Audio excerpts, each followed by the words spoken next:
Get on the train before it leaves the station. The truth train is coming, gonna run them down. Alrighty, hello there, folks. How you doing? Okay, we're here today we're talking about wrongful convictions. We're going to be talking about Avery Dassey and some similarities between Avery Dassey and Amanda Knox. So, I'm going to be going through Amanda's kind of story here today in, somewhat. I'm going to give you the high points, really, or the main points that I want to, that I think are important here to illustrate for the comparison, really. But I give you a full rounding of the story for the most part. But I wanted to point out a few things. One thing is going to be the fact that when they were questioning Amanda, okay, in the early stages, and they were questioning her, and they were asking her about a message on her, a text message on her phone, where she had responded to Patrick Lumumba and everything. And so what was happening was she was telling him, no, he told me not to come into work, so I just said, okay, I'll see you later, basically. And they were just like, no, that's not what this means. They were bullying her to the point where she says one guy was behind her, smacking her, kind of like tapping her in the back of the head and saying, remember. You know what I mean? It's like, and so there's this whole thing where they want the answer they want. And everything, and it's interesting. And then it's interesting to see the way they act later when it backfires, because Patrick Lumumba ends up having an alibi. You know what I mean? He has an alibi, rock solid, that they end up having to release him because it couldn't have possibly been him due to his alibi. It was that rock solid. And so then it ends up backfiring on them, and instead of taking responsibility for what they had bullied Amanda into doing, they blame Amanda. And it's, so it's a very, it just has a lot of hallmarks of the same things we see with Brendan. So I'm going to be playing a little bit of a clip from Brendan's interrogation. In fact, I don't even have to do more than the opening 5 minutes of Brendan's interrogation to illustrate exactly the way that the investigators were goading him and corralling him and guiding him where they wanted him to go, is essentially what they were doing to Amanda as well. So there's that. Another point that we'll be getting into, I'll be kind of illustrating, is the fact that there was really not any convincing DNA that they found regarding Amanda Knox and Raffaele Solicito. Okay, so with Amanda, they found Amanda's DNA on a knife that was in Raffaele's kitchen, okay, and the preliminary DNA testing showed that Meredith Kirscher, that's the victim, that her DNA was on the blade of the knife, okay. Interestingly enough, upon further review, you'll see that ends up not being exactly true, but that's some of the problems with this case. And in fact, that little problem with Meredith's Meredith's DNA being on the blade parallels Sherry Culhane and Item FL. So we've got a few things here to talk about. We're going to be talking about Amanda Knox, but we're going to also be drawing some parallels between Avery Dassey. I hope you guys will be very interested, and we'll see here that what I'm trying to point out is it's important to have a good knowledge of other wrongful convictions, because when you can see in other wrongful convictions where they've made the same damn mistake that you're looking at here in Avery Dassey, and when you can look around and point to where that mistake is getting made over and over again, you can then point to that, and that can be a target for criminal justice reform. So it's all part of the identification process too. So it's another reason, it's a good reason for us to be taking an interest in other wrongful convictions. So today here I am going to take two of the most popular wrongful convictions, basically we'll say, that are out there. Two documentaries made. You got Making a Murderer, obviously that was made for Stephen Avery and Brendan Dassey, and you have Amanda Knox, the Netflix documentary that was made about her case. So we're going to mash those together. Well, we're not mashing them together, but we are going to be bringing those two cases together today to compare a few of the similar aspects. Now, I will also say I have some things to say about Amanda's case today as well. There's some things that were going on in Amanda's case that were just like unbelievable, off the charts. Like, what the hell? And one of them is well, basically anything connected with her diary. The fact that they told her she had HIV when she didn't, causing her to do soul searching and write this diary, which somehow then got leaked to the press. I mean, there's just some BS in Amanda's case, and we'll be talking about some of that as well. So, okay, what is the first thing before we get to those things I was just talking about with the similarities between the cases? But there's another similarity between Avery Dassey and Amanda Knox, and that similarity is the media. So I will let Mr. Nick Slick, or whatever his name is here. I know his first name's Nick. I forget what his second name is, but Nick Slick we'll call him. Anyway, we'll let Nick Slick, Mr. Media here, talk about that. The whole place was just awash with journalists. So any nugget, any scrap, anything new, you were just trying to get it out ahead of your competitor. We were all camped outside the mortuary waiting for the pathologist to come out. I spoke good Italian, and I think also they liked the fact that, wow, I've got a British journalist talking to me. I'm now a big star as well. And I was allowed to come report the facts. The post-mortem concluded that there had been some sort of sexual interference with Meredith's body. Traces of male DNA in her body. And I remember him telling me that there were also little nicks in her chin, as if someone had been taunting her, sort of torturing her. That's when the police and the prosecution started saying that it was a group crime, a sex game gone wrong. And we managed to get it out to the British press before anyone else, and that was a scoop that we had, and it made headlines all over the world. To see your name on the front page with a great story that everyone's talking about, it's just a fantastic buzz. I mean, I'd like to say it's like having sex or something like that, you know? Okay, so let me just say I am not anti-press.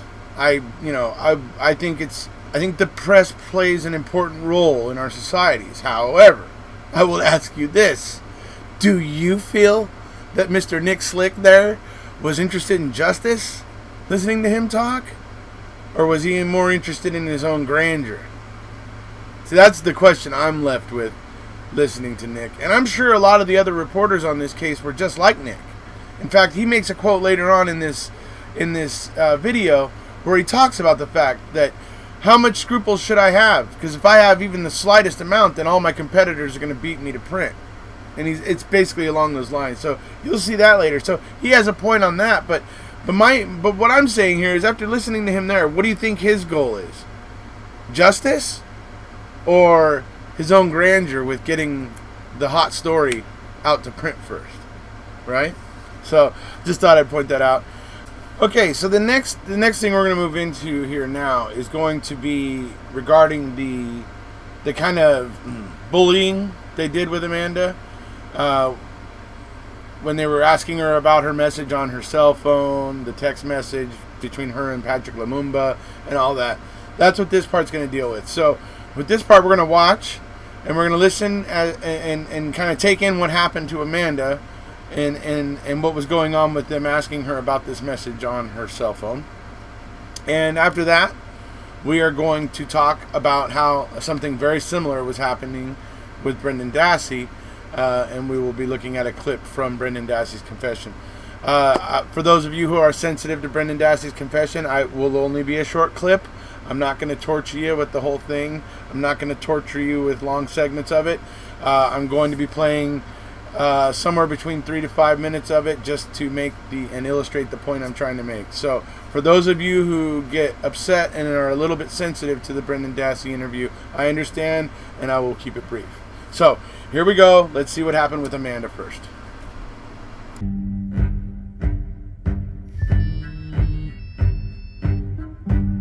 They wanted to prove that I had left, and they wanted my cell phone, and I was like, yes, just look at my cell phone. Like, I did not leave. I didn't have to work that night. I was supposed to work, but I didn't go to work. I didn't leave. They fiddled through it and pulled up this text message that I had sent to Patrick, which said, "Ci vediamo più tardi, buona serata," which literally word for word is, "We will see each other later. Have a good night." I told them, like, he sent me this text message saying don't come into work, and so I said, okay, see you later then, have a good night. And they said, no, what this literally means is you are going to see someone. You made an appointment with someone and you don't remember. Clearly your mind is fucked, and you are going to be either on our side or you're going to be on the murderer's side. And what side are you on?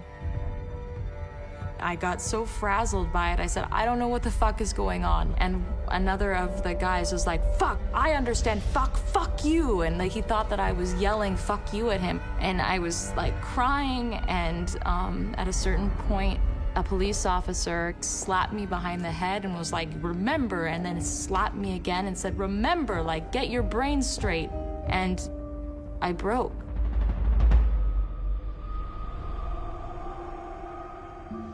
What started popping in my mind was the street in front of Raphael's apartment,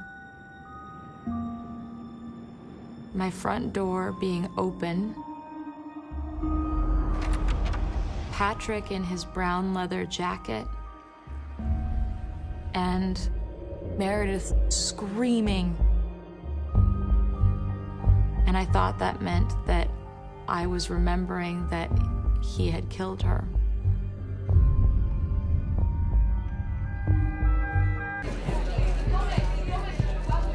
Caso chiuso, case closed. You'd have thought they'd busted some sort of mafioso godfather the way that they were reacting.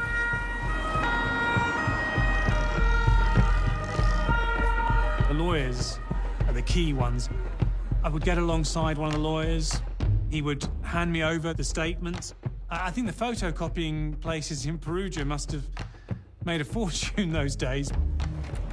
We had these details coming out. The friends of Meredith were telling us how Amanda had been behaving in the waiting room. One of the friends said to Amanda, I hope Meredith didn't suffer badly. Amanda said, of course she fucking suffered. She had her throat fucking cut. This police officer in this disclosure said Amanda and Raffaella were kissing each other. She was performing cartwheels and doing stretching exercises. Of course she did it. She's mad. She's complete and utter loon. I mean, who behaves like that? Okay, so now we're going to look at some of the opening, basically just a bit of the opening of Brendan Dassey's interview from March 1st. You don't have to do much. You don't have to watch much to see that, number one, you can tell, number one, they've already broken him from his original story, because it's obvious in the fact that he's saying he's come. You see it when you hear him talking. He's saying he comes home and he sees Teresa on Stephen's porch.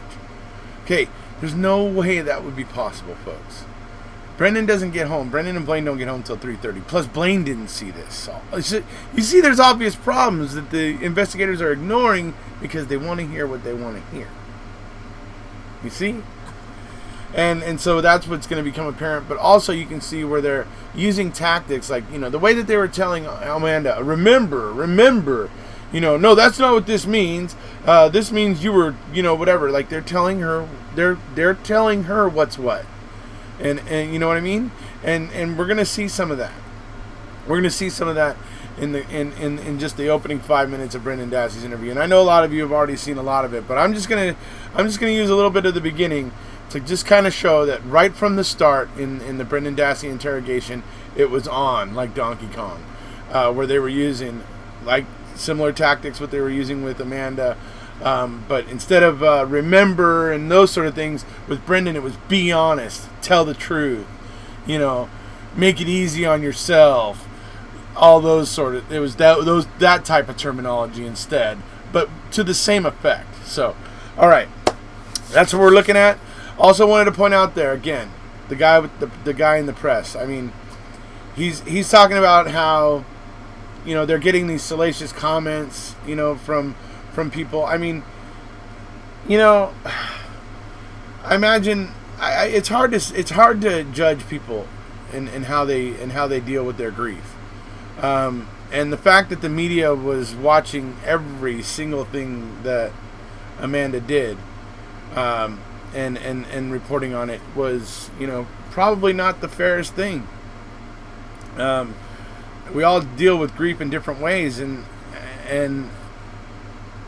you know, and of course they were putting their spin on it. You heard him saying, "Of course she did it. She's mad. She did it. She's mad." You know, and he's saying that happily. You see, so that's why I say, with the problem here with the media is that they were just completely not interested in justice. I mean, they weren't even a little bit interested in justice. It was just, give us that salacious story. That's all we care about. And I think when you're reporting on criminal justice, you have to have more responsibility than that. I think it's necessary to have a bit more responsibility than that. All right, so here we go. Let's move into showing you some of the things I was talking about with Brendan's interview that bear some similarities to what was going on with Amanda. Raj helping you. Yeah, When was that? like 6:30. Okay. So let's go back, okay? Let's go back to around that time. You get home off the bus at about 3:45, Yeah, and what do? Now you got to be honest here. I walked on the road and I go into my house. Okay. And What well, did you my- see at that time? that she was talking, or her car was over there, Where was her car? like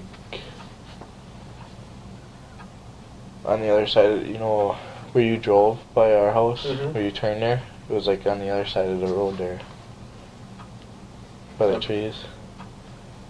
And you just said something. You said she was talking, and then you Yeah. stopped. Now, remember, this is very important because we already know what happened that day, okay? Let's just be honest here, okay, Brendan? Mhm. Let's get this out. Use your memory, not what Steven told you, not what anyone else told you. Be honest, because we're gonna be able to tell when you're not being honest. I'm telling you that right now. So you're walking down the road. Let's pick it up again, okay? I seen him talking to her on his porch and that, and I seen her Jeep there, and I walked in the house. So she's standing, meaning she is Teresa. Mhm. Did you recognize her? Not at first. You just knew it later on when this all came out? Yeah. So she's standing on his porch. Mhm. Did Blaine see that? I don't think. And you're sure you saw that? You're sure it wasn't another time or anything like that? It was Halloween this Yeah. last year. Okay, so there's the first little segment with Brendan here.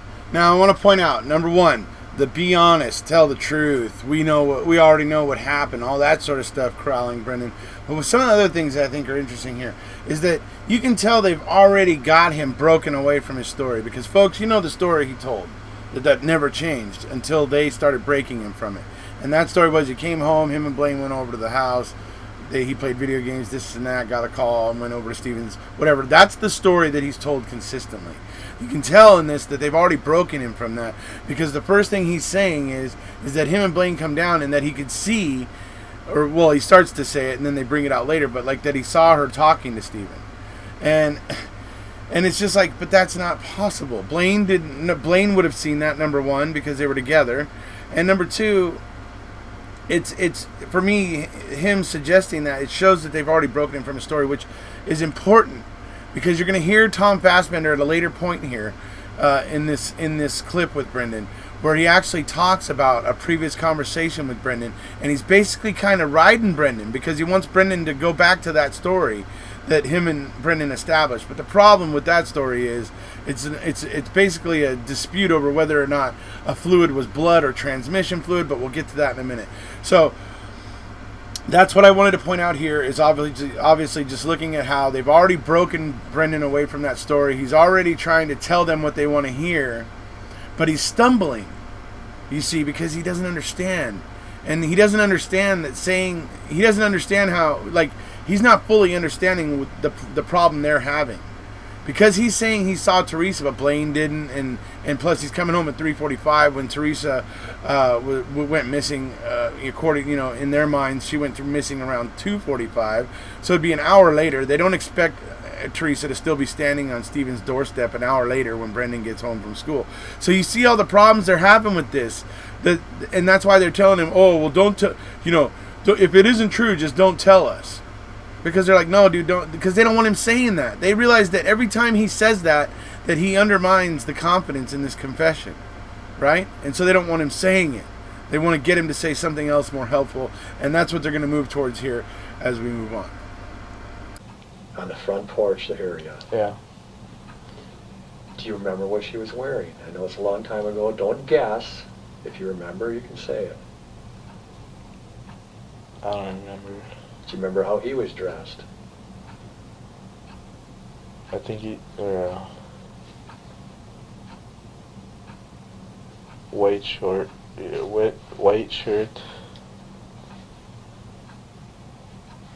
with like red shorts or something like that. Okay. Anytime you don't remember, you say that, all right? Yeah, don't make anything up if you don't know it. You don't know it. So then, what happened? And you saw her and him on the porch, and they were what? They were talking. And then what did you do? I walked in my house. And they were just talking? Were they doing anything else? Were they screaming, fighting, talking, pushing, anything? Just talking. Okay. So again, here with Brendan not understanding that, well, with him not understanding why they are having an issue with what he's saying, because number one, she's not likely standing there an hour later when he got home. Number two, you can see there where they're like, it's almost like they're saying, screw it, let's go with it, right? And so they're like, okay, well, what were they doing? Were they talking? Were they screaming? Were they pushing? So now they're trying to suggest that there was an altercation happening. So they're trying to get Brendan to indicate that Teresa and Stephen were having an altercation of some sort, right? And so that's what they're fishing for at that point. And it's just like, oh, brother. I mean, they're totally trying to lead Brendan down the roads they want to lead him down. And it's so freaking obvious. So, all right, let's move into the next bit. You went in your house, and this is about 3:45. Mm-hmm. Then what'd you do in your house? Be honest, so we don't have to go through this 8 times. Sorry, real quick, just want to mention, folks, remember there's Fox Hills, there's February 27th interviews, but remember there's Fox Hills that we have no any kind of documentation or tapes or recordings or anything from what happened there. And I just want to point out, because we're about to hear Tom Fassbender refer to something him and Brendan Dassey talked about before. But did you hear what he just said right there? Do yourself a favor. Tell the truth. Don't make us have to go through this 8 times. 8 times? Have you had to go through something 8 times with Brendan before, Tom? All right, back to it. I went into my room, and because my mom told me I had to clean my room, I cleaned it a little bit, and I played PlayStation 2 for a little bit. It was about like 5 o'clock, and my brother was on the phone with his friend. Blaine? Yeah. Okay. And he was talking about going trick-or-treating with him, and that Jason will pick him up at like 7.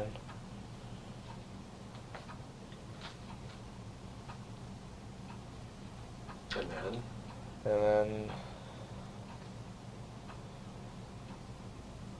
I ate, and I went into the living room, and I was eating in the living room and watching TV. then what'd you see? Honest. What? Then what happened? Well, then he called and said that he wanted help on his car. Okay. Did he call you, or did he come over? He called me What, on your cell phone or on your on the house phone. He calls your house phone. Yeah. And this is about what time now? about 6:30. Okay. And what does he say to you?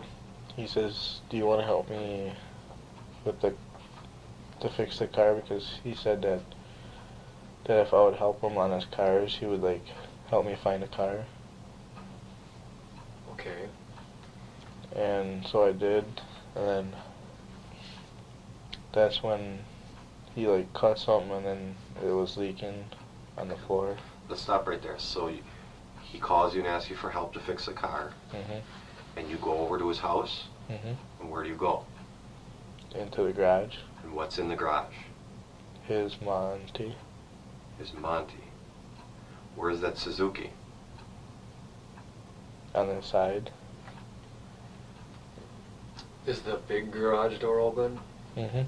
So you walk in there and he said, and this is Halloween. Okay.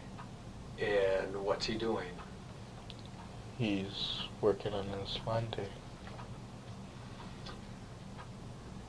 What about the fire? Do you mean if it was started or something? No, it wasn't. Okay. We're not going to go any further in this because we need to get the truth out now. I kind of love this moment because Tom Fassbender is starting to go, oh, Jesus. He knows that the fire has to be going by that point.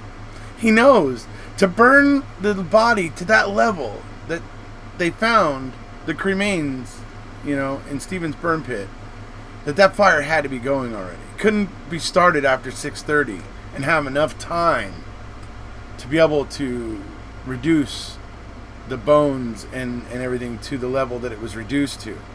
So Tom Fassbender knows this, right? And that's why he has to stop the train right here. He has to go, whoa, hold on, because he has to now get this whole thing back on track. Brendan doesn't understand all the things that they need to hear. He just doesn't understand it, what they're after. He's trying to give them what they're after, but he can't do it because he doesn't understand what they need. So, all right, let's move on. We know the fire was going. We know that he had already had his altercation with Teresa. We don't believe there was a Monty in there. I talked to you the other night and you said nothing about a Monty. You said nothing about something getting punctured and leaking out. We talked about cleaning something up in that garage. You told me that you thought, thinking back now that it was blood, it was red in color.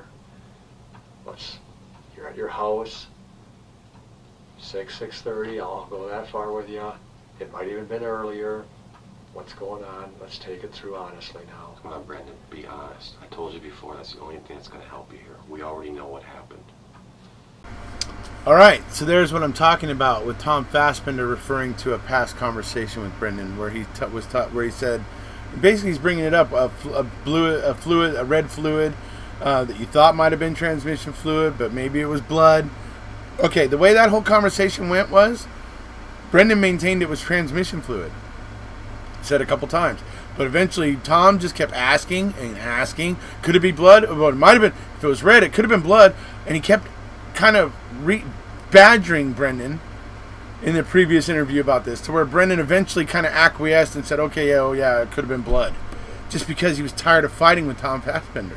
So then now to hear Tom Fassbender representing that conversation the way he's representing it right here, where he's saying as if Brendan was telling him this grand old story about this blood in the garage. Well, no, that's really not the way it went.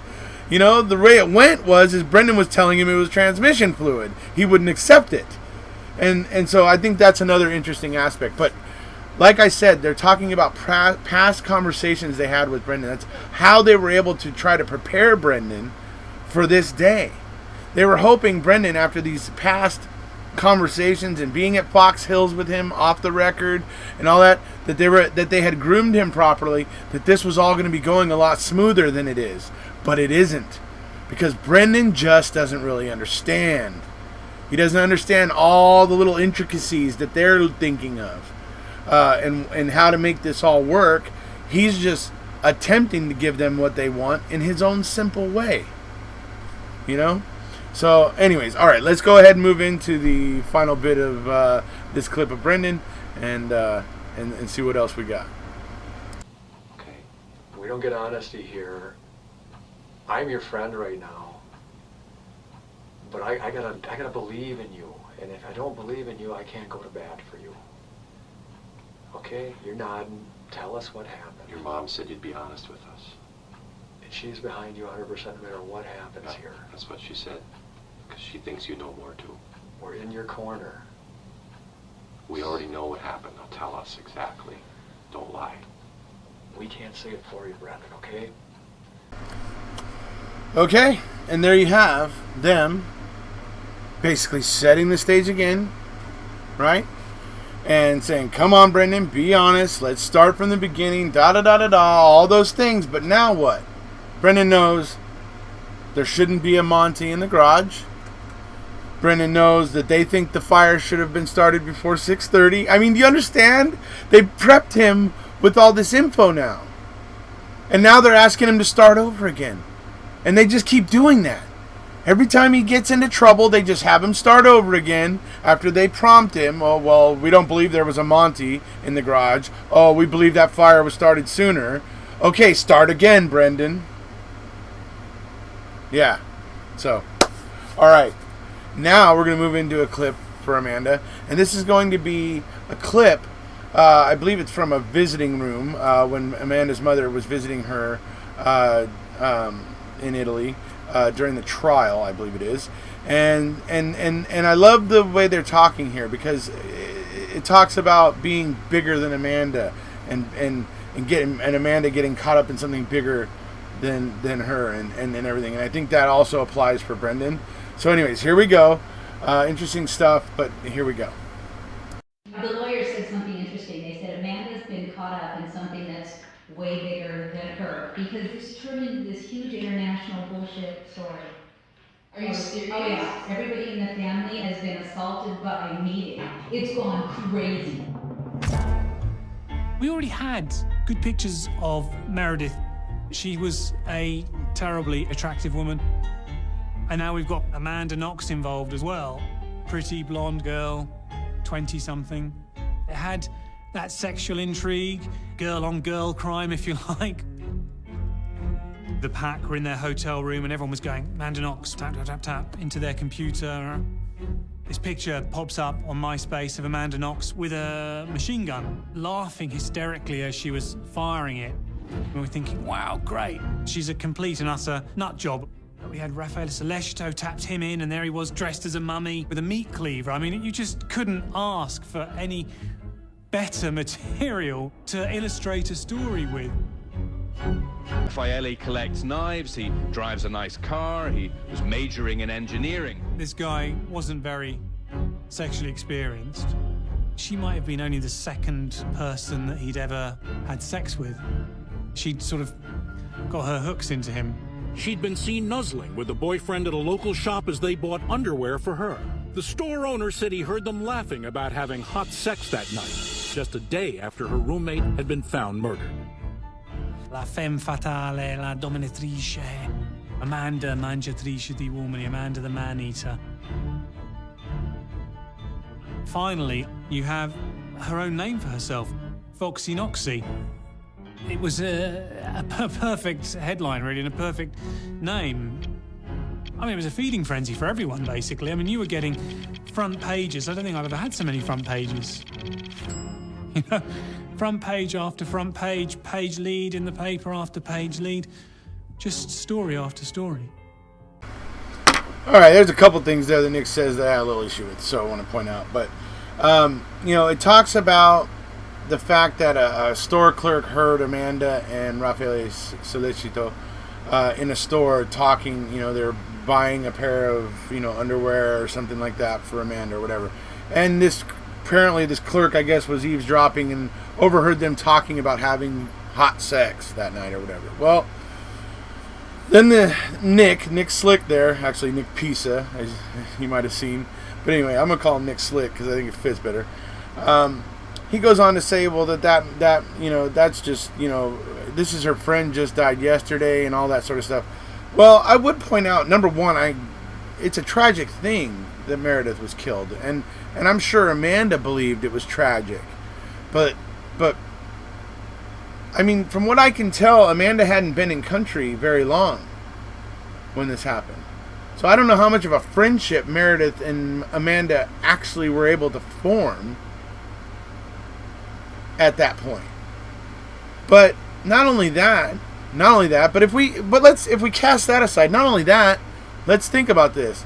Amanda and Raffaele were 20-year-old kids, young, dumb, and full of cum, and I'm not really surprised that they were talking about what they were talking about. So I find that not as useful, not as pertinent as Nick there thought it was. You know, I've seen when I was 20 years old. Look, I witnessed people acting worse than that, much worse than that, a lot, often. Look, it's just part of being young, dumb, and full of you know what. So, don't think that those statements are particularly damning. So I wanted to point that out. That what we're going to move into now, though, is going to be basically where the whole thing with them, you know, bullying Amanda to the point where she basically said it was Patrick Lumumba, right? That's all about to backfire now. So here we go. We'll watch that backfire, and then we'll come back and talk about it.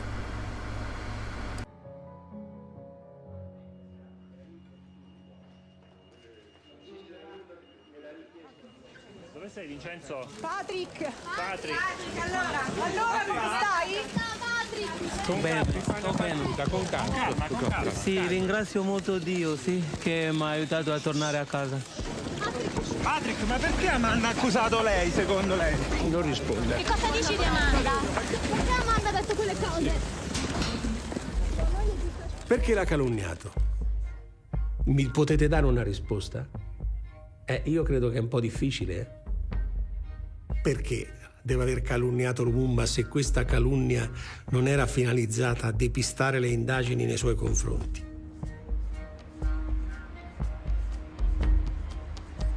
And so in comes Giuliano Mignini. I just remember that he was a big man, very solemn. Io l'ho interrogata, le ho chiesto, ma perché lei ha fatto queste accuse? Why? I was stressed, I was scared, it was after long hours, it was in the middle of the night, I was innocent and they were telling me that I was guilty. Abbiamo atto che l'indagata sta piangendo. I told him it was because they had said that I had met him. They had shown me his text message and said that I had met him and that I must have not remembered it because it was so traumatizing. Lei insisteva nel dire mi hanno suggerito il nome di Lumumba. Mi hanno suggerito, io non capivo. Prima ci ha detto potrebbe essere vero. In that moment I thought it could have been true. Di solito una persona dice è vero, non è vero. Invece Amanda aveva un modo di ragionare stranissimo, come se lei ci fosse una continua oscillazione tra la realtà e il sogno. He just kept asking the question again and again and again. No, why did you say Patrick Lumumba? You made me believe I met Patrick Lumumba. Therefore, I said Patrick Lumumba. It wasn't the answer that he wanted, and I realized that, and I was devastated. Like, when that happened, I realized that they weren't ever going to listen to me again. C'è la suscettibilità di Amanda. Lei non sopporta di essere messa in discussione e ha anche un atteggiamento di tendenziale ostilità e ribellione verso le autorità, cioè è un po' anarcoide. That prosecutor. To this day, I still don't remember his name. That's how unimpressed I am with him. Very unimpressed with him. Like I said, and she just said his name too, and I still don't remember it. Anyways, he is something else. You know, I mean, there we see, you know, I mean, you saw the clip with Brendan, what they were doing to Brendan, right? How they were clearly guiding him towards what they wanted him to say, what they wanted to hear. And you clearly find, when she tells him, look, you guys made me believe that I saw Lumumba, Patrick Lumumba. So I said, Patrick Lumumba. And he didn't like that answer. See? And it's an answer he didn't like. See what happens when it's an answer they don't like? First she gave him the answer they liked, then it backfired. Now when she was answering about that, they didn't like that answer, and so they basically said, screw you. And threw her to the wolves. Basically. You know? Very similar to like what happened to Brendan. Alright, so that's my issues with that guy. I just think that all right there is so just ridiculous. You know, they were obviously pushing her to finger Patrick, and then in the end they want to blame it on her. It's her fault, not theirs. I mean, it's just like, oh, come on. You know, grow up. You know, it's just like, geez. Anyways, the next part we're going to move into is, as I said, what's one of those things that is a huge parallel between Knox and Avery Dassey. It's the media. All right. So, here we go with Mr. Media Man, Nick Slick. I've always wanted to be a journalist ever since I was a kid. I mean, everyone knows Woodward and Bernstein. I mean, I wouldn't dream of putting myself in their shoes or anything. But I'm naturally nosy as well, which is always a good talent to have, if you like, if you can call it a talent, to be a journalist. Amanda was in a cell at Capan jail with 2 other inmates. She obviously underwent a medical examination. She had a blood test, and they then told her that she was HIV positive and that she was going to develop AIDS. I remember she was writing in her diary that she was terrified. She was saying that she wanted to have a family, and now that idea was now scuppered. And then she was sort of listing all her lovers and saying, oh, she remembered using protection with that one and not with that one. And this was all in her diary, which again was leaked. I managed to get hold of it as well. I think I was probably one of the first people who managed to get hold of it. How did the diary even get to the press? Well, we never reveal our sources. That's the key thing. Because you do that and then you're just betraying all your journalistic principles, aren't you? And then it turned out that she didn't have HIV, and it was just mind games being played on her by the police and the prosecution. At the time, people were saying, oh, how could you do that? How could you cover such a story? And how could you be involved? And yet at the same time, these are the same people who are logging onto the internet first thing in the morning trying to find out the latest details, you know? All right, so I gotta say, this is the one thing with Amanda's case that just pisses me off. This is just, I mean, galling. What the hell was going on here? What the hell was going on? I mean, how the hell... I mean, you do a blood test and then you tell this girl she has HIV and she's, like, likely to contract AIDS as she's coming into prison? I mean... Goodness gracious. And then it turns out it wasn't even true? What? What? So she comes into prison, they do a blood test on her, they tell her she's HIV positive and that she could die from AIDS. And so she starts writing a diary where she's soul searching. She's trying to remember every little bit of her past. She's trying to put it all together, and she's writing it all down in this diary, which gets leaked to the press. What? How did it get leaked? Who leaked her diary to the press? I'm sure it wasn't her. So how the hell did that happen? I have serious issues with this whole damn thing. This HIV positive diary, all of it. All of that whole thing stinks. Stinks to high heaven. I want more answers on that, and hopefully when I get Amanda on here, eventually at some point, I intend to ask her if she knows how it was leaked, because I can't believe this was allowed to happen. I just am absolutely just shocked that Italy allowed that to happen. That's absolutely atrocious. Absolutely. Oh my Lord. Alright. Okay, so that's my 2 cents about the whole diary and the HIV diagnosis of Amanda. Bull. Complete bull. All right. Now we're going to move into the search that was ordered by the prosecutor, whose name I still can't remember. The search that was ordered by him of Raffaele Solecito's home. Okay? So they go in there looking for, what they're essentially looking for is the murder weapon. So, here we go. E ancora non era stato trovato il coltello dell'omicidio. Quindi la polizia ha fatto la perquisizione nella casa di Sollecito, è andata in cucina, ha trovato questa serie di coltelli e ne ha trovato uno che rispondeva alle caratteristiche del delitto. Bensì trattasi di un coltello da cucina trovato dalla polizia nell'abitazione del Sollecito, unitamente condivisa con Amanda Knox. Il coltello è un elemento fondamentale. Il profilo genetico di Amanda si trova sotto l'impugnatura e il profilo genetico di Meredith in prossimità della punta. Questo coltello viene trovato in seguito a una perquisizione da me disposta. The knife, I could not explain. There was no reason for my DNA to have been on a handle and Meredith's DNA to have been on the blade. It was impossible. Okay, so I'm going to tell you folks that, trust me, the first time I was watching this documentary and I saw that part about the knife, I started going, uh-oh. Uh-oh. I was like, I don't know how you're going to explain that. I don't know what's going to explain that exactly. You know, I was just like, that is very tricky.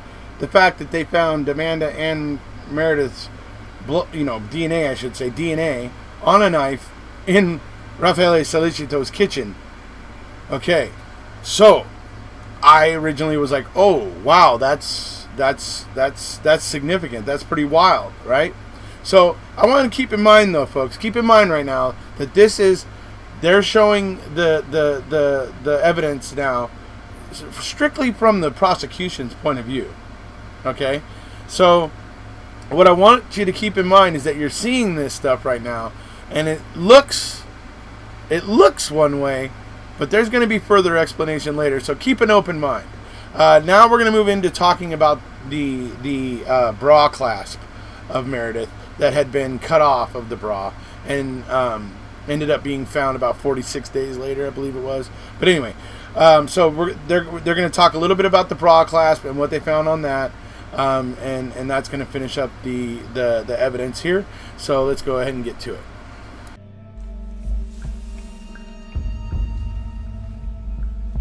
Però il fatto l'unica cosa è che è intriso di sangue, quindi questo ce l'aveva nel momento in cui è stata ammazzata. La coppa sì. Questo è stato anche strappato. Qui è uscita la parte del gancetto. Sotto? Sì. Eccolo. Ma là c'è avuto la colluttazione prima. Poi successivamente nel gancetto di reggiseno della vittima è stato trovato il materiale che era di Sollecito.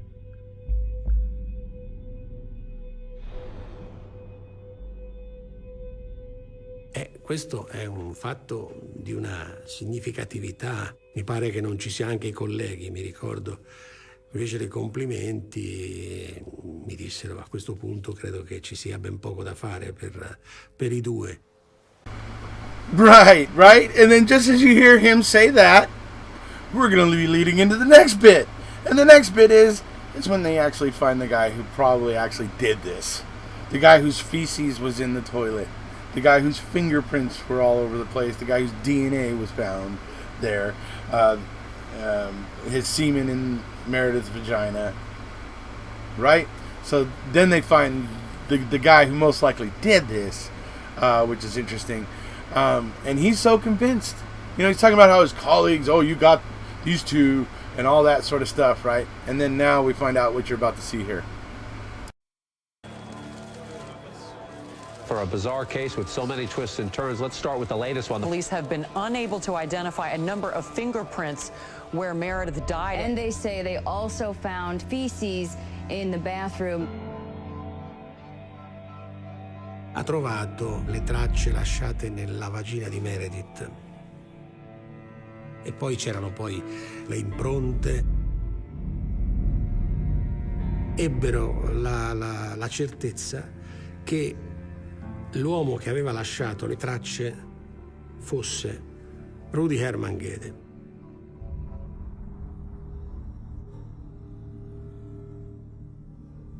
Rudy Guede had a bit of form for breaking and entering.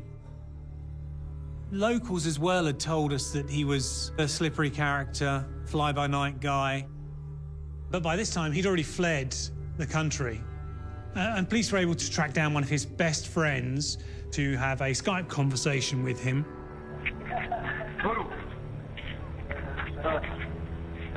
Ci sei? Tu mi senti? Sì. La ragazza che è stata uccisa l'ho conosciuta la sera prima. Allora, che è successo? Il giorno dopo sono andato in questa casa, però alla fine non abbiamo fatto niente perché lei non aveva il preservativo, io ce l'avevo. E io sono andato in bagno. Dopodiché ho sentito urlare e sono uscito velocemente dal bagno. Ho visto questo qua, era semibuio, di faccia non l'ho visto. Poi questo qua è fuggito, è scappato, è uscito dalla porta. Ho visto Meredith che già sanguinava, aveva il taglio alla gola. E c'era lei che mi stringeva forte, Ci ho avuto paura, ero tutto sotto di sangue. Mi faccio paura. Io mi ammazzo.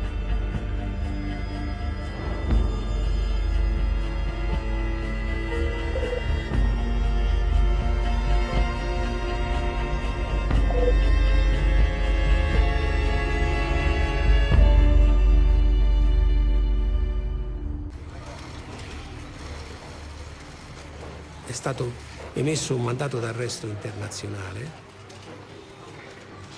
e viene arrestato. Oh my God. Just the idea of knowing who could have done it, like I know him kind of.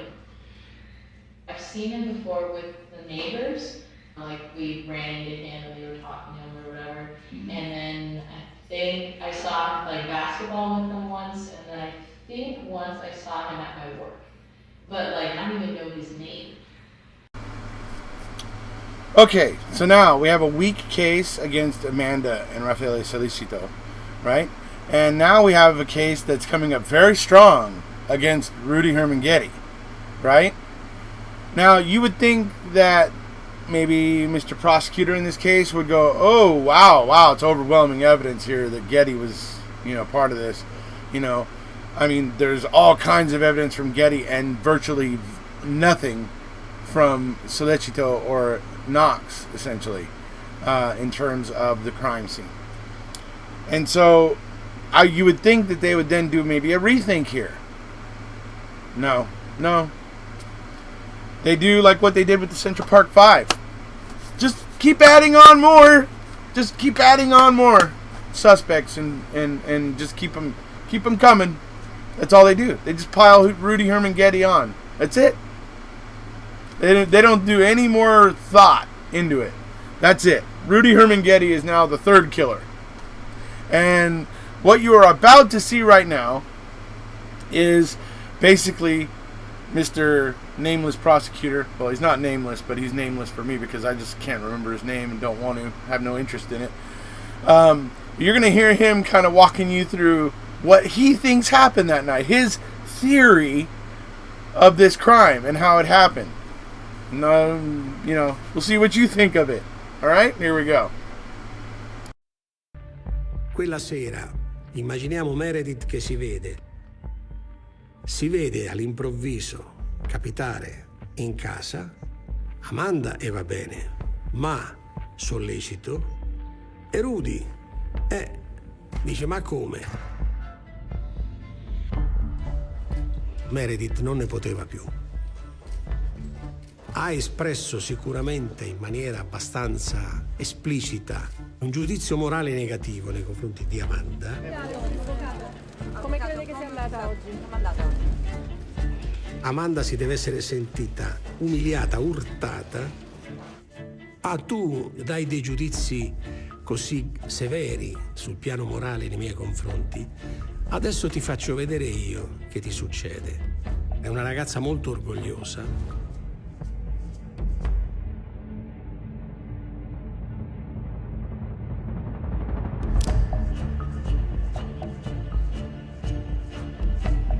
C'è un primo scontro e poi c'è un crescendo di attacchi. Sono convinto che Sollecito e Rudy abbiano un po' cercato di assecondare in tutti i modi Amanda quella sera. Piacere ad ogni costo, alla fondo della gran parte dei reati c'è questo.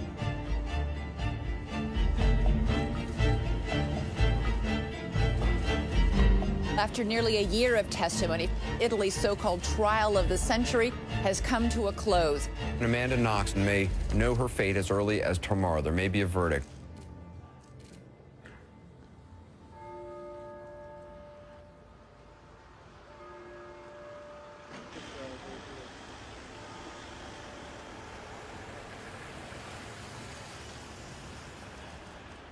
So you hear his theory there. You know, like I said, there's not a lot of physical evidence. There's really almost none. And when you find out later how suspect the physical evidence against Amanda and Raffaele Sollecito is, actually, you'll start to realize that what were they doing here? What honestly were they doing? He comes up with this whole sex game gone wrong, suddenly became a murder orgy thing. I mean, it's just like you know what it reminds me of, folks? Throwing spaghetti at the wall and seeing if it sticks. That's what it reminds me of. Okay, so, folks, Amanda doesn't strike me as the type of person who gets her rocks off on seeing other people injured, hurt, or killed. That doesn't seem like Amanda. And I don't believe that, I mean, as far as I can tell, there's nothing of that in her past. You know what I mean? So to think that she all of a sudden, just willy-nilly, all of a sudden, in one day in Italy, is suddenly controlling two men and having two men in some kind of sensual fantasy, killing another girl to please her. I mean, at some point this becomes unbelievable. Because there's nothing... I need something in Amanda's past where she like tortured somebody or something in order for me to be able to believe that took place. You know, people don't just turn into torturous, sadistic murderers like that and then just turn it off. It doesn't happen. So I mean, that's some of the issues with this. And that's why when I look at the prosecution's theory there, it's absolutely ridiculous. What makes sense here is that Amanda was gone, as she said she was. She was at Raffaele's. She got the text from Patrick Lumumba, so she didn't have to come home. And, that's all the stuff that rings true. And that Guede came in and came upon Meredith when she was home alone. Broke in, probably was just going to rob some stuff, but then all of a sudden, oh boy, there's a pretty girl. And he, whatever, couldn't control himself or whatever. That's the scenario. That's the most believable, the most plausible, and makes the most sense. But we're gonna go ahead and get to that. So right now we're down to Judgment Day, Verdict Day, and so we'll go ahead and get to it here. Amanda!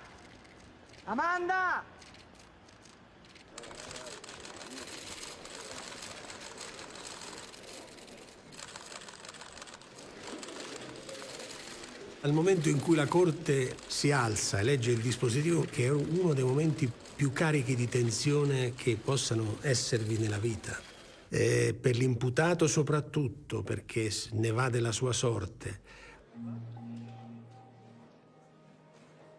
chiedere la condanna, una pena così alta, per 2 ragazzi costa umanamente tantissimo.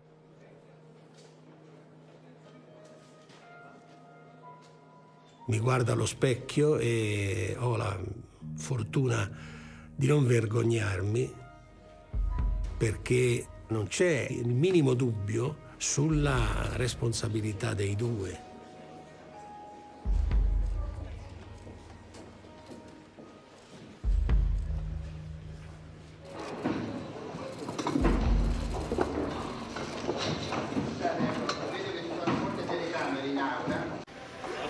Visti gli articoli 533 535 Codice Procedura Penale, dichiara Knox, Amanda, Marie e sollecito Raffaele colpevoli dei reati loro ascritti, li condanna alla pena di anni 26 di reclusione la Knox e alla pena di anni 25 il sollecito. Okay, so as you see there, the original trial ends with Amanda Knox and Raffaele Sollecito being found guilty. Raffaele is sentenced to 25 years. Amanda is sentenced to 26 years. And that's where that's at. Now, the next bit we're going to be moving into. Now, I've shown you the bit earlier with the prosecutor, where he was questioning Amanda about why she had said Patrick Lumumba and the way he was conducting himself there, which I felt was very Fassbender Uyghur-esque in the way he was asking. So there's that commonality he has with Uyghur and Uyghur and Fassbender. But here in this next clip, you're going to see he has a bit of that. He's got a bit of that that grandeur, that desire for grandeur that we see in Ken Kratz. Now, I don't believe this guy I don't believe this guy ever did anything, all the bad things that Ken Kratz did. So I want to make that clear. But in terms of the enjoying the fame and the status that came from trying this case, he was very much enjoying that. And to me, that was very much Kratz-like. So we're going to go ahead and show you that bit right now, where he explains how he enjoyed the fame and the notoriety that he got from trying this case. Di solito si dice che nemo profeta in patria, ma a me è capitato invece gente che io non conosco mi chiede di stringermi la mano e mi fa i complimenti. Mi dà soddisfazione, perché Perugia è la mia piccola patria. Okay, so you may see what I mean there, where he was clearly enjoying the fame that was coming from trying the Amanda Knox case. And, like I said, media, another big part, something that was a huge part of Knox and Avery Dassey. Media. So, all right, that's obviously, I think, that's a small criticism I have about him, that it seemed like he was... It seems to me that he may have failed to see that there was a lack of merit with Amanda Knox and Raffaele Sollecito, because he understands that if it just becomes a case of Rudy Guede, all the fame goes away. Nobody's going to care about Rudy Guede.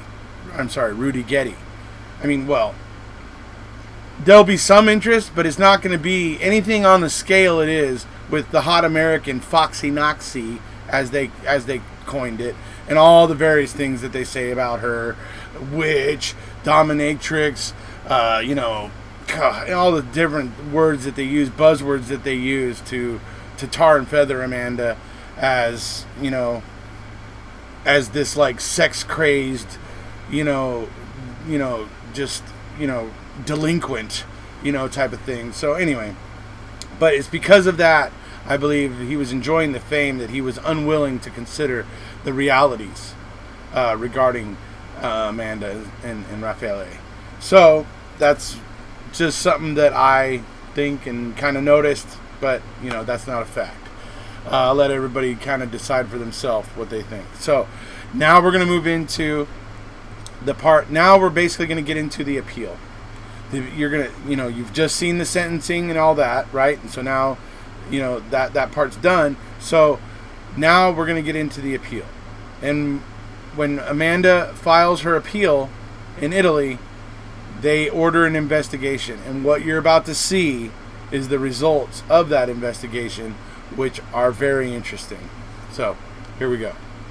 Among the pieces of evidence that an outside expert will now re-examine, a knife and a bra clasp, both considered crucial to Knox's conviction.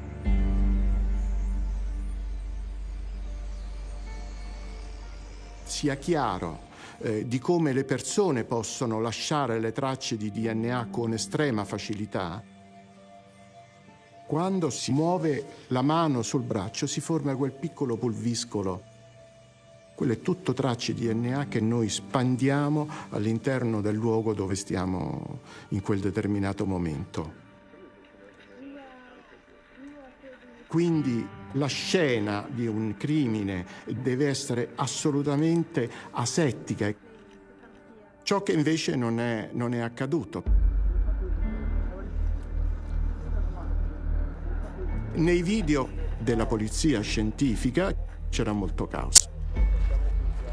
Si vede chiaramente un via vai di persone senza alcun dispositivo di protezione. I calzari non venivano cambiati e pochissime volte vengono cambiati i guanti. Insomma, una confusione più totale.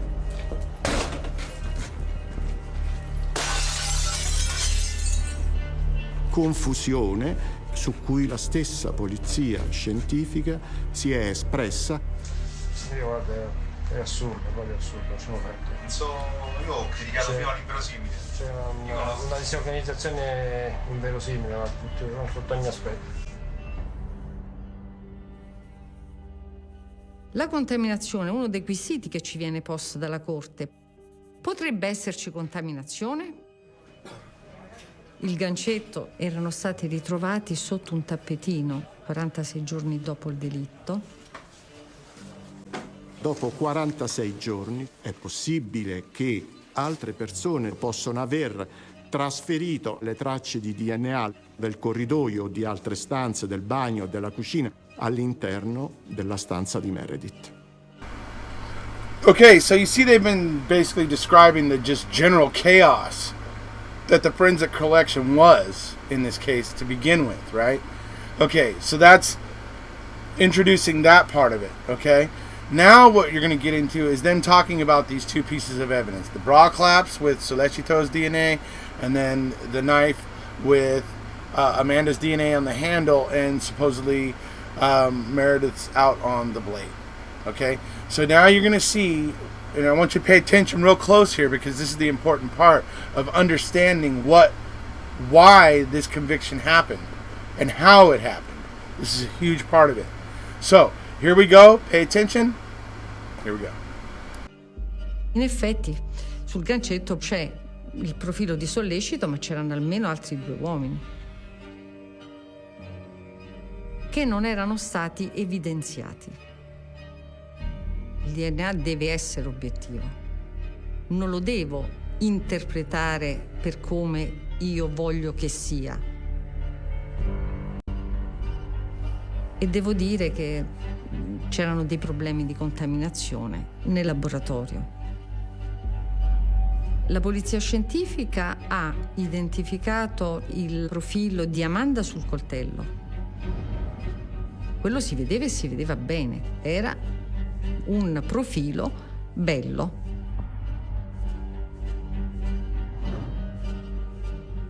Ma per quanto riguarda il DNA di Meredith, era talmente esiguo, talmente poco. Quando c'è un DNA così scarso, la probabilità di contaminazione è molto elevata.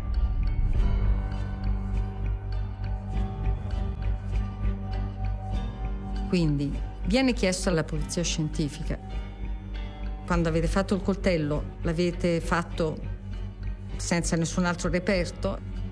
E lei dice no, abbiamo lavorato insieme a altri almeno 50 campioni della Kercher. Il laboratorio non si poteva mica fermare perché era morta la Kercher. Se è così e lei lo riporta e lo sottoscrive, io sono sicura che sia un effetto di contaminazione. From that washing on item FL, the bullet. Yes.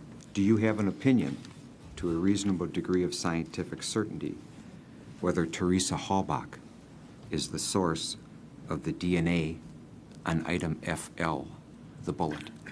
Yes, I believe she is the source of the DNA on the bullet.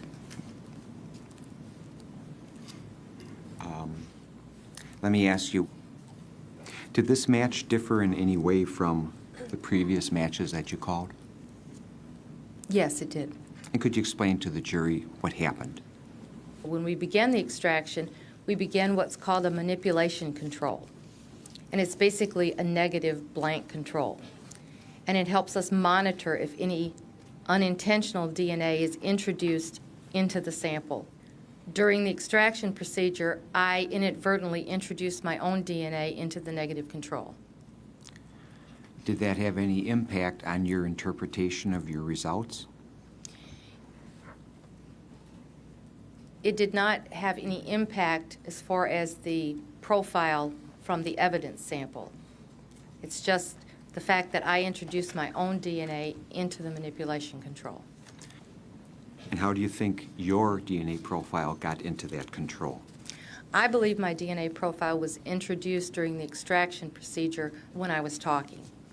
I was training two newer analysts, so I was explaining to them what I was doing as I was setting it up. And apparently, I felt as if I was far enough away from my workbench not to introduce my DNA, but apparently I was incorrect. That manipulation control is designed to catch a mistake that was made. Correct. So does that mean, though, that a mistake couldn't have been made with the fragment itself? That's my question. No, the testing. testing. Do you feel like you cleared that up then? Yes. Yes, I think it's clear that the profile on the bullet was Teresa Halbach's, and the fact that there was the contamination and Sherry Culhane's DNA profile was in the control had nothing to do with the DNA profile on the bullet. I'm not wording this properly, I'm sorry. I mean that Teresa's DNA couldn't have somehow just gotten swabbed on there in the lab. Do you understand what I'm saying? On the fragment. You know, that mistake made. No, that mistake was not I mean? made. I know what you're saying, that mistake was not made. When we argued, by the way, in last March and filed a motion and said, we want fair forensic testing. All we want is someone to be there to observe this. They opposed it. They said, no, we don't want anybody in our... Oh, there's so much more potential for contamination. That's what they said. That our person being there would be more risk of contamination when she's contaminated it herself and used it all up so that we can't retest it. You know, that's a concern. Jerry, let me get this straight. So you're saying that Halbach's DNA may have wound up on this bullet test because the DNA may have already been in a test tube? The DNA is so sensitive that these contamination logs prove that they get contamination from cases that aren't even in front of them. Cases that are put away, locked up, done with.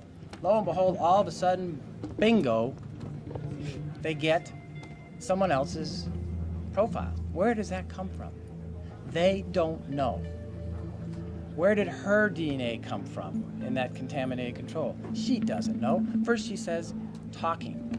Then she says handling. They don't really know. All they know is she's the source, but they don't know how it got there. And that's the same thing. If you go through these logs, you'll see how many times these errors come up and they really can't tell you how it got on there. So in other words, if you don't know where Culhane's DNA came from, you might not know where Halbach's DNA came from. That's right. Yeah, remember now, this bullet wasn't even found in November. This bullet was found under suspicious circumstances to begin with. So she's testing it 4 months after after she does all these other tests. For some reason, she still has the evidence from those other tests. At her desk. At her bench. Okay, so there you go. You can see how item FL and knife in the Amanda Knox case have a commonality.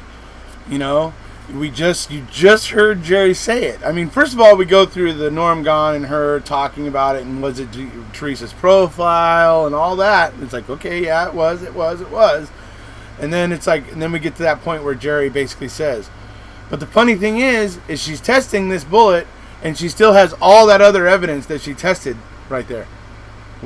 Things that would have Teresa's DNA are literally at her lab station. Very much like what happened with the knife in Italy in the Amanda Knox case, where the knife was being tested along with 50 items of Meredith's. Right?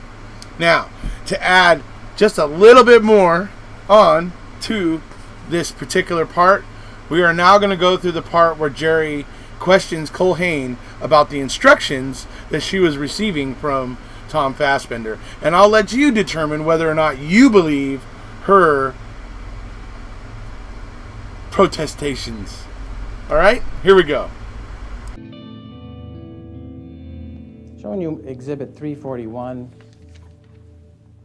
Does that look, does that form look familiar to you? Yes. This is something that's called a case communication record. Yes. And what you do is when you get a phone call from somebody, you'll be jotting notes as to the gist of the conversation. That's correct. And did you do that in this case? Yes. Is that your initials at the top? Yes. All right.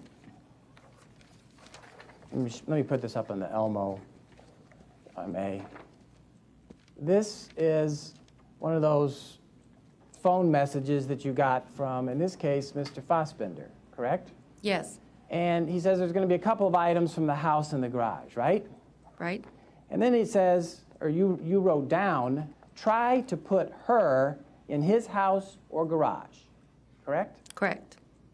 So you're being told before you do any of these tests that Mr. Fassbender wants you to come up with results that put Teresa Halbach in Mr. Avery's house or garage. Isn't that right? I had that information, but that had no bearing on my analysis at all. Of course not. But that's what you're being told to do. That was information in the investigation. That's what Mr. Fassbender told you he hoped you would be able to do with your tests. Isn't that right? Yeah, I assume so. Okay. Let's go to the bullet for a minute, just to clear up a couple of things. To the eye, you didn't see any blood visible.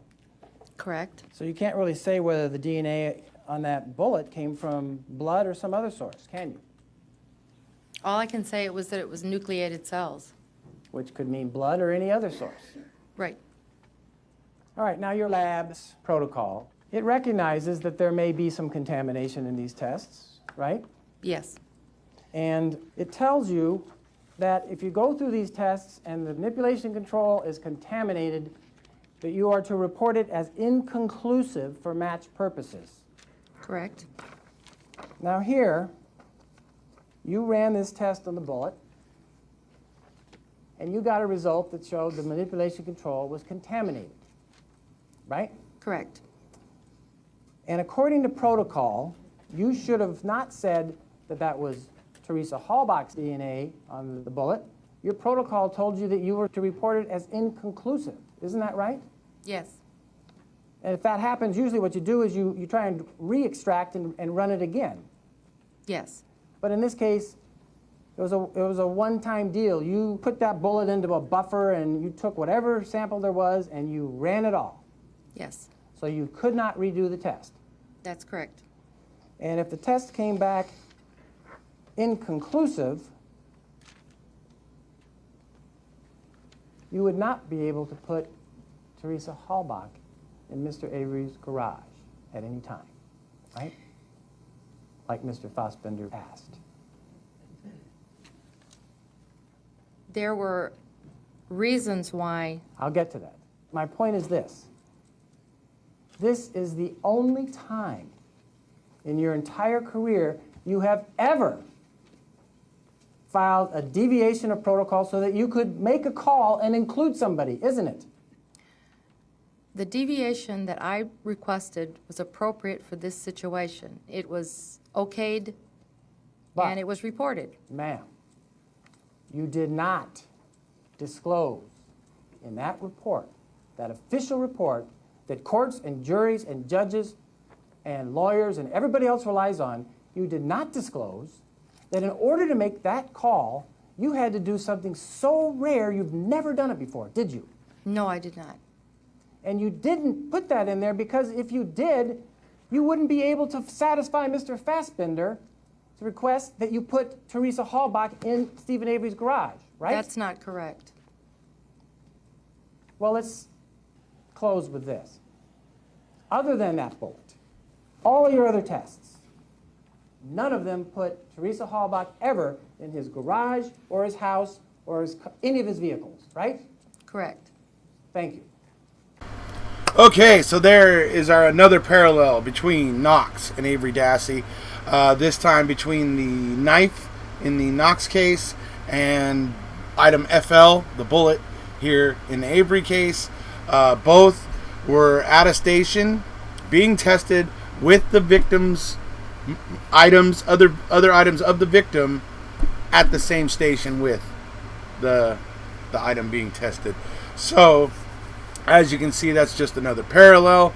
Now we're going to be moving into the appeal, basically getting into a little bit more of the forensic on it, a little more forensic explanation, and then what ultimately happens is and you'll see that here it's getting argued that Amanda and Raffaele are going to get released by the appeals court and that sort of thing. So here we go.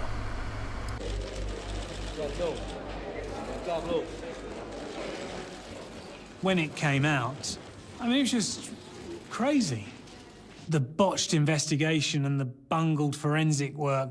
I remember audible gasps from the press and from everyone in the court.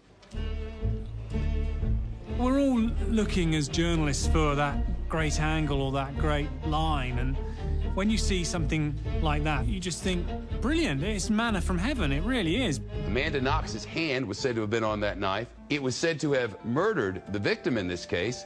No DNA. What? This is Italy, Shepard. It's a little different than we're used to. Bunga bunga.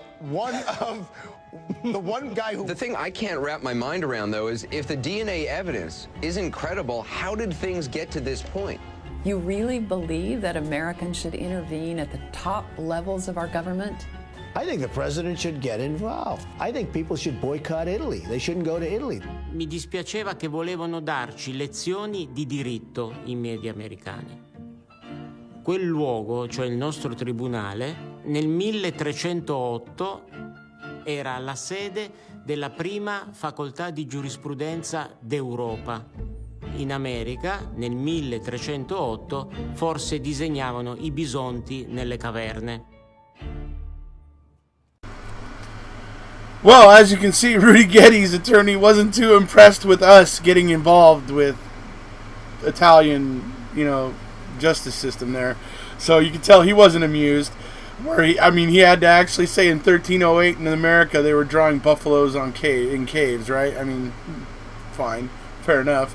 But then again, maybe the fact that your system has been around for so long that maybe it's holding on to some artifacts that maybe it needs to get rid of, and maybe it needs to move into the more modern times. Not criticizing the justice system in Italy. In this case, it seemed to work pretty well. It corrected a wrongful conviction fairly quickly, and so I do applaud Italy on that. I mean, it's they didn't dilly-dally about getting this thing corrected. So I will say that is a big a feather in Italy's cap, in my opinion. So anyway, so what's happened is that all that evidence came out. So the appeals court released Amanda and Raffaele Solicito. So they were released. Okay, Amanda came home to Seattle. That's where she lived. She came home to Seattle, and it wasn't the best situation for her, because after everything that had happened, this international story when she was in Italy and all that, and everything that she had been tarred and feathered with by the press, Foxy Knoxy, some of the other terms I was throwing around there that they were in these headlines, in these papers, like dominatrix and sex voodoo and all these various things that they were tar and feathering her with. Well, when she got back home, it made it very awkward for her. It made a lot of things very awkward for her. People that would walk up to her and act like they knew her because they saw her on the news from everything that was going on in Italy and stuff. And things like that made it very uncomfortable for her, and it was a very unfortunate situation. Absolutely an unfortunate situation. But now we're going to move into the point where now, because they were released and Amanda came home, but now there's one more step that obviously the prosecutors in Perugia there, where she had been, took this and appealed the appeals court decision. They appealed it to the Italian Supreme Court. And so what you're going to see now is basically what happens with the Italian Supreme Court and the decision that they make. And then I got one more little Avery Dassey tie-in for you guys at the end of this thing here. So, all right, here we go. Amanda is worried and has had a sleepless night. Meredith Kircher's family has made its wishes clear. They are convinced of Amanda's guilt and would like to see her imprisoned back where this all began, in Italy. Inquadratemi bene questo, vedete sono i secondi che mancano alla pronuncia della sentenza. Attenzione! Alzate l'audio. Allora, la notizia è che Raffaele Sollecito e Amanda Knox sono stati assolti. Oh my God!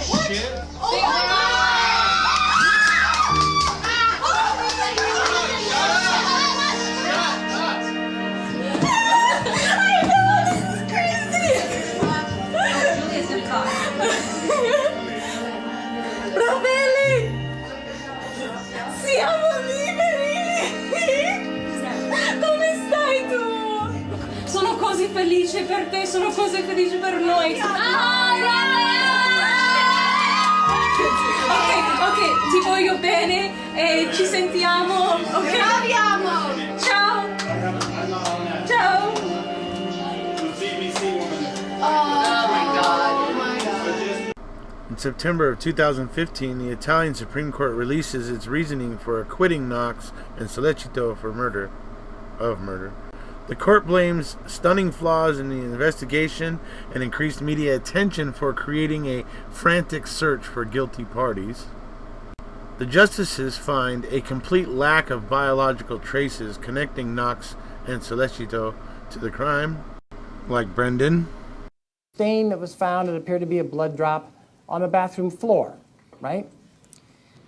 There were several items on a bathroom floor. I don't know which one you're referring to. Well, let's put them all together. All the bathroom items, the floor, the vanity, the sink, you tested all of those. Correct. None of them had Teresa Halbach's blood on it, did they? No. You tested many knives that were sent to you, right? Yes. I see at least 7 just in the May 8th report, right? Yes.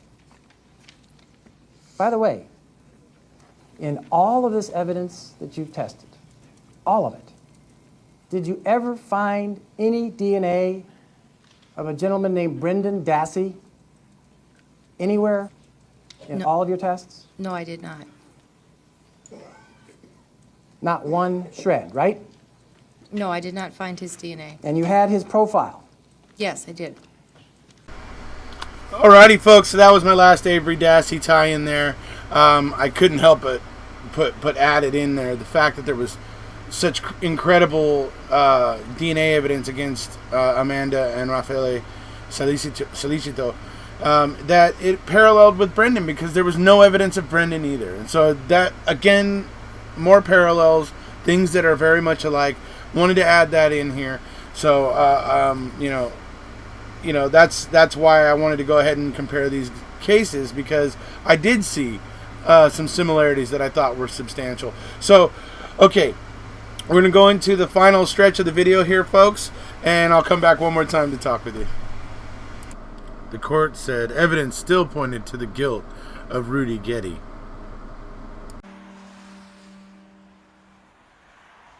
The first reaction was one of surprise.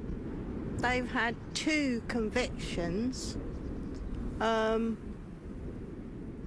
And they've had 2 acquittals now. And it seems an awful long time to get such a strange verdict. 8 years, so it's sort of bringing everything into disrepute.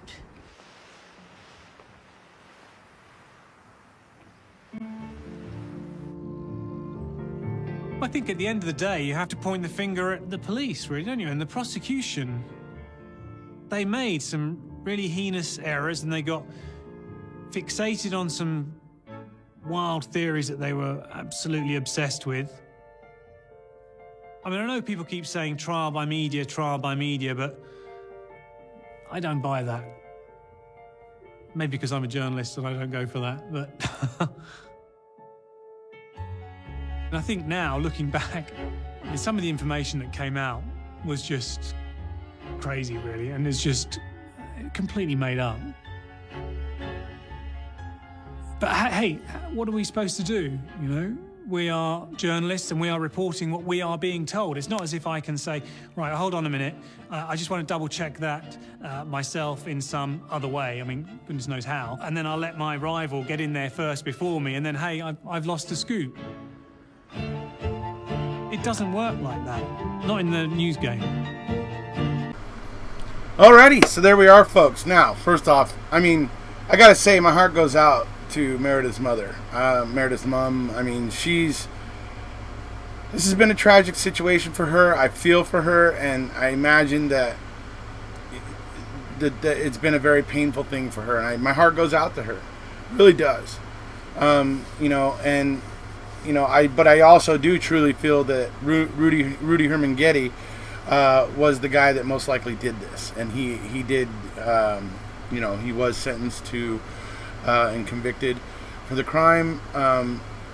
You know, but like I said, my heart still goes out to Meredith's mom. You know, as well as Meredith herself, because it's such a tragic thing that happened. Of course. The other interesting thing there is at the end you hear the guy, Nick Pisa is his name, but anyway, Nick Slick, and he's just like, oh yeah, it's all the cops and the DAs and their you know, fanciful theories and, you know, whatever and everything. And it's like, you know, he's quickly blaming them, but he's quick to say, oh yeah, but the media, yeah, maybe because I'm a journalist, you know, whatever. It's like, yeah, dude, it is because you're a journalist that you don't want to realize kind of how big of a part you and the other journalists played in this. And making it such a circus. So anyway, all right. So that is, I lied. There was one more tie-in, Avery Dassey, and that is the media, of course, right? So there was the last tie-in with Avery Dassey. So I hope you guys all found this interesting. I spent 2 days putting this thing together.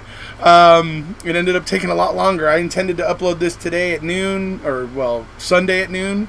But I'm going to hold on to this thing now. It's going to get uploaded on Monday around noon or 1. So, you know, it's taken a long time, but I really am happy with this one. I really feel it draws those parallels, you know, that I think are important to draw, because if these issues were enough to overturn the conviction for Amanda and Raffaele, you know, acquitted and get their convictions overturned, then it stands to reason that these issues, if they pop up in other convictions, should be a red flag at the very least. Right? Right. Okay, so that's where we're at. I hope you guys enjoyed this video. I you know, like I said, I spent a lot of time putting it together, and I feel like it makes some really, really good points. I hope you guys enjoyed it. I'll look to be putting together more videos like this, drawing similarities between Avery Dassey and other wrongful convictions. So, but I'll probably only be able to manage one a week, because this one has really taken it out of me. I mean, this has taken, I haven't done a thing in 2 days because I've been sitting here at my computer editing for 2 days. So, anyways, all right. Everybody out there, I hope you enjoyed it. If you haven't already, please hit subscribe, and we'll see you.